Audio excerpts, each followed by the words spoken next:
If nature has all the answers, why don't we? I guess on one level, there's an obvious answer to that question, right? If nature has all the answers but we don't, surely we just haven't figured them out yet.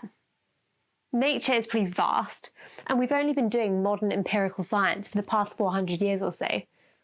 Maybe we've just not had time yet to ask all the questions that could be asked, let alone figure out the answers. So the question really becomes, does nature have all the answers? Can we, using science, eventually figure out every answer to every question that could possibly be worth asking? Well, let's think. What kind of questions might we want answers to? We know that science is great at figuring out mechanistic answers to questions about the physical universe. We know it's great at creating practical solutions to complex problems. It can even tell us about the very inner workings of our minds. But quite quickly, we find some pretty major areas where science is of no use to us. History, for example.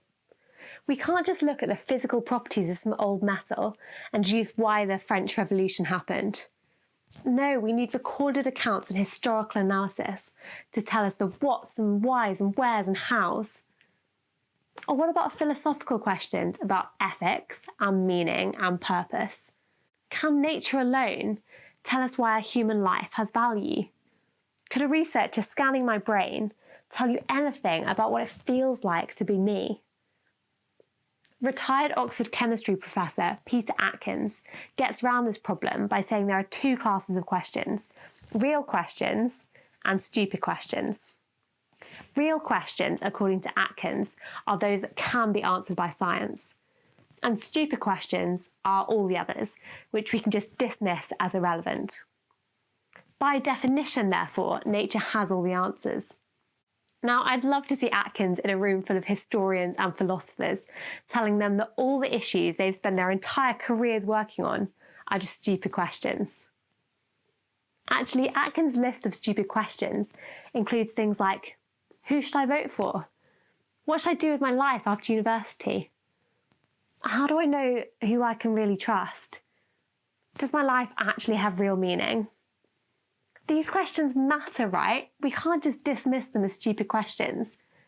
Every day of our lives, we come up against questions about meaning and value, and we need some kind of life system that allows us to answer them meaningfully. But if nature doesn't have all the answers, where can we go looking? Now, why not look to the one who claims to have authority over all of nature and all of life? The Bible's claim about Jesus is that all things were created through him and for him, that he's before all things, and in him all things hold together. Jesus is the one who wrote the book of nature. He holds all things in the universe, every last atom in existence, every second of every day. He makes the final call on what's right and what's wrong. Life has meaning because he says that it has meaning. And Jesus isn't just an abstraction like the Force or some kind of cosmic spiritual energy. No, he's a person. He's a person, and that means that we can know him. Nature doesn't have all the answers that you're looking for.